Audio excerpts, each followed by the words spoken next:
Hi Lance, happy birthday sa'yo. Balita ko nga birthday mo daw ngayon. Actually, nandito ako ngayon sa Bangkok. Naabala mo nga ako kasi nagbabakasyon ako pero kailangan ko pang ihinto yung ginagawa ko para batiin ka. Ganon ka ka-espesyal. Hindi ko nga alam kung bakit. Pero special ka nga daw, sabi nila. So happy birthday sa'yo. Sana naman may mapala ako dito sa pagbati ko sa'yo. Sana makapagpadala ka man lang ng ayuda or kahit ano para makabawi-bawi man lang. Okay? Seriously, happy birthday. God bless you. Stay healthy. Sana lagi kang happy at sana laging maganda ang katayuan mo sa buhay. Okay? Happy birthday! Happy birthday, bestie! Birthday mo ba? Yes. Birthday to you.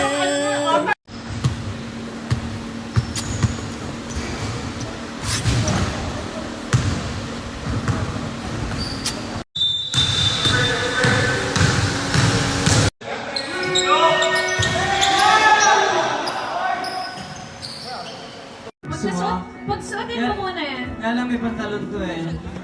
Kaya to eh. Ay, kailangan mo Sa'yo na to. Asan na si Daddy Justoni?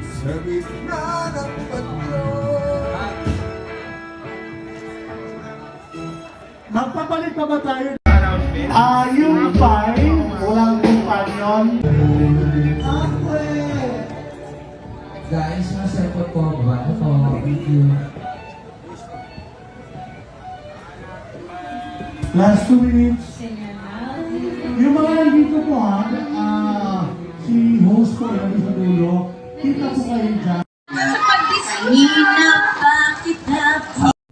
Hi mga katamis! Ito po si Vice Ganda na pinapaalalahan na ng lahat to take care of your digestive health. Alagaan ang tiyan para sa magandang kalusugan. Kaakibat ng Philippine Society of Gastroenterology, ating alagaan ang ating digestive health. Laging tatandaan, malusog na tiyan, masiglang katawan.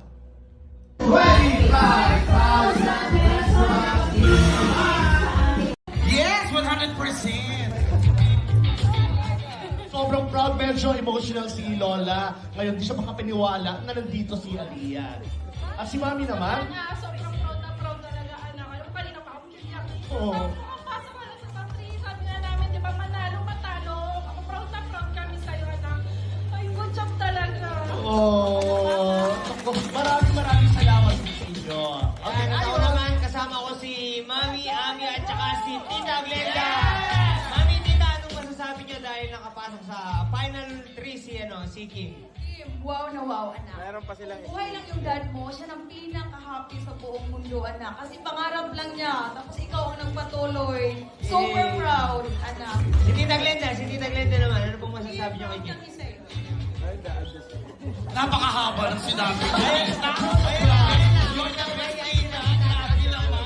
Yun ang importante. Proud na proud siya. Palakpakan!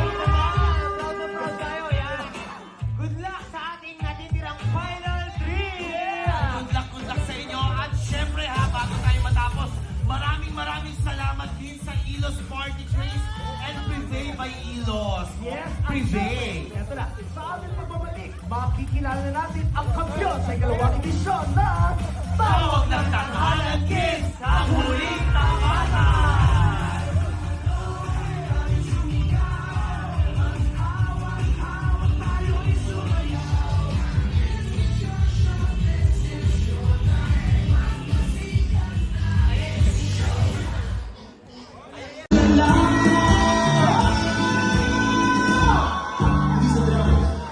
Hindi sa piano at hindi sa mga rosas.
say